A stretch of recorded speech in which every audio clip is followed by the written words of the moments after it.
Hi, this is Doug Johnson with JesusHasAPlan.com. Thanks for stopping by. We appreciate your time today. We just finished talking about Matthew chapter 5, 6, and 7 chapters of the book of Matthew are about the Sermon on the Mount. Jesus had all of these people following him. He started healing people.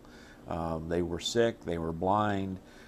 Jesus would come into the circumstances and heal them. It was amazing. So, of course, hundreds, thousands of people were following him.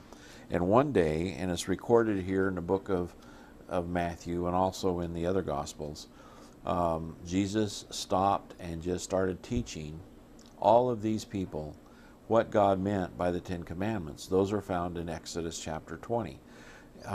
So today we're going to talk about how you give your gifts. So let's read this. Matthew chapter 6, verse 1.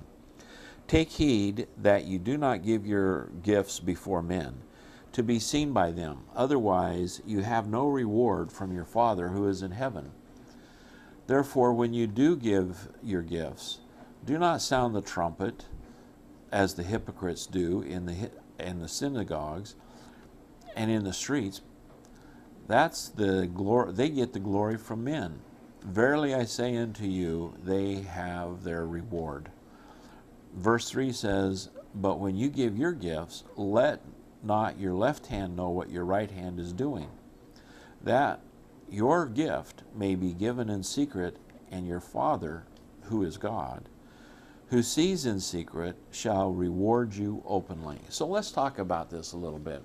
Back in that time, when Jesus is talking about this, this was when, this is how the religious people would give their gifts. They would hire someone to sound a trumpet as they walked down the street to the church. They called it a synagogue. And then, even then, as they went into the synagogue, they would change all of their paper money into coins. And then when they would give the gift, they had a big flute, something kind of like, probably looks like what an old-time record recorder looks like, with the big horn on the front of it. And they would stand back and they would throw their coins into the box.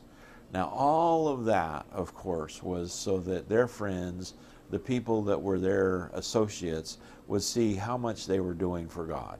That was their social system back then. How does that apply to today? Well, the same kind of thing happens today. You know, you'll have a big soiree, a big party, and people will make a big donation and they'll be honored for the things that they're doing. That's the same kind of thing.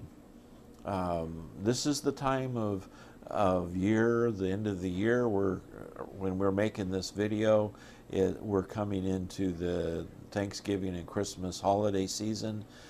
This is when a lot of times those kinds of parties take place, and people are recognized for their generosity. According to this passage, as far as God is concerned, they already have their reward. What does God want you to do? He wants you to give. He asks us to give 10%. And when we give it, our right hand shouldn't know what our left hand is doing. What does that mean? That means that when you give a gift, it should be so quietly done that there's no recognition. You just quietly give this to those that are in need. And we'll talk about who those might be in a later video. But today, we're talking about how to give.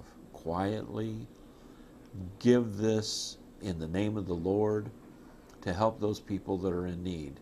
And when you do that, a couple of things take place. First of all, you take your hands off of the gift and you let God use it as He would want to use that gift. No strings attached. And the second thing is, once you've given that gift that way, you can't really pay attention to where it's going because nobody knows that you gave it. So what happens is it's used most beneficially. And then God is going to reward you. God will never be in debt to you for your generosity. God will always compensate you for the things that you do. That includes money, that includes time, effort, all of the things that might be given to you in a effort to help. God notices those things, and He rewards those things. Well, thank you for your time today. This is Doug Johnson with JesusHasAPlan.com. I just want you to know that Jesus wants to be your friend. There's a link below this video that talks about how to be a friend with Jesus. That's what it's all about. Jesus wants to be your friend. He has done everything He can to be your friend, and He wants to do that. Check that link out today. Doug Johnson with JesusHasAPlan.com. Thanks for stopping by.